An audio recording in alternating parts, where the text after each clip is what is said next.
ভালোবাসা, বন্ধুত্ব, সম্পর্ক সময় ঠিক প্রেমের মরশুম যেটা বলা যেতে পারে। বাঙালি সরস্বতী পুজো, ভ্যালেন্টাইন্স ডে পুরোটাই এক বলতে পারো, কোথাও না কোথাও কি পুরোটাই এক, অনেকটাই। মানে আমি এটা 99.9% অব্দি রাখলাম, 0.1% এদিক ওদিক হতে পারে। একটা নস্টালজিয়া ফিরে আসছে, আর সেখানে সেই নস্টালজিয়ার একটা পার্ট হচ্ছে।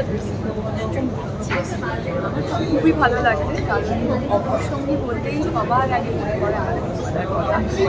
যত বড় হচ্ছে তত বুঝতে পেরেছে অপরসঙ্গীটা আমার চোখের সামনে হচ্ছে আমার বাবা। তো এই পুরো অপরসঙ্গী পুরো বিষয়টার সাথে এমন একটা সুন্দর সময় ঠিক প্রেমের মরশুম যেটা বলা যেতে পারে। বাঙালি সরস্বতী পুজো, ভ্যালেন্টাইন্স ডে এমন একটা টাইমে অপরসঙ্গী আমরা দর্শক চলেছি, সেখানে পাঠ হতে পেরে কার না ভালো লাগে বলতো।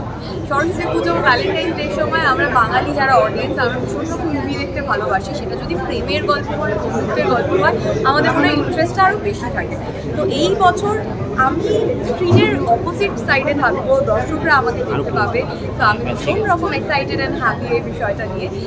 দর্শকদের উদ্দেশ্যে একটা কথাই বলবো, 31শে জানুয়ারি ঠিক সরস্বতী পুজোর আগে আর ভ্যালেন্টাইন্স ডের আগে সব ভালোবাসা, বন্ধুত্ব, সম্পর্ক হালকা ভিতরে ব্যাপার নিয়ে আপনার অবশ্যই প্লিজ দেখবেন, প্লিজ জানাবেন কেমন লাগলো। গান অলরেডি চলে এসছে অ্যান্ড ট্রেলার আজকে লঞ্চ করে গেছে, প্লিজ দেখবেন অ্যান্ড জানাবেন, ফিডব্যাকের অপেক্ষায় থাকবো আমরা। অন্যদিকে অন্যদিকে তোমার যে চরিত্রটা দেখা যাচ্ছে, তোমার নামের সাথে অনেক মিল আছে, তো নিজের সাথে চরিত্রটা কি কি মিল পেয়েছি? নিজের সাথে চরিত্রটার আমি প্রচুর মিল পেয়েছি। মানে চরিত্রটা হতে গিয়ে কোথাও আলাদা করে আমাকে ভাবতে হয়নি, কারণ শ্রী আর শ্রীমা দুজনই ভীষণ রকম বন্ধু ওরিয়েন্টেড মানুষ, যারা নিজেদের লাইফে প্রেমে থাকলেও বন্ধুদের প্রায়োরিটি কোনো দিনও বোঝে না, বন্ধুদেরকে জাজ করে যে কোনো সিচুয়েশনে। তো সেই ক্ষেত্রে দাঁড়িয়ে আমার সাথে শ্রীর যে কেমিস্ট্রি বা যে চরিত্রটা আমি প্লে করেছি, শ্রী পুরোটাই এক বলতে পারো, কোথাও না কোথাও কি পুরোটাই এক, অনেকটাই। মানে আমি এটা 99.9% অব্দি রাখলাম, 0.1% এদিক ওদিক হতে পারে। অন্যদিকে প্রেমের মরশুম অমর সঙ্গী আসছে, তুমি কি নিজের মনে অমর সঙ্গীকে ভাবতে পেরেছো?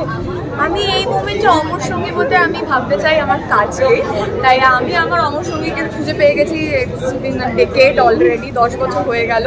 তো আমি আমার অমর সঙ্গীকে নিয়ে খুব ভালো আছি, সারা লাইফ আমার অমর সঙ্গীকে নিয়ে ভালো থাকতে চাই। অ্যান্ড কারণ আমার মনে হয় এটাই এমন একটা জিনিস যেটা আমি থাকি বা না থাকি দর্শকদের মনে হয়তো থেকে যাবে। তো সেই ক্ষেত্রে কাজটাই আমার কাছে অমর সঙ্গী। Thank you. বিনোদন জগতের সব খবরাখবর সবার আগে পেতে সাবস্ক্রাইব করুন বিনোদন চিত্র ইউটিউব চ্যানেল, আর পাশে থাকা বেল বাটনটি ক্লিক করতে ভুলবেন না।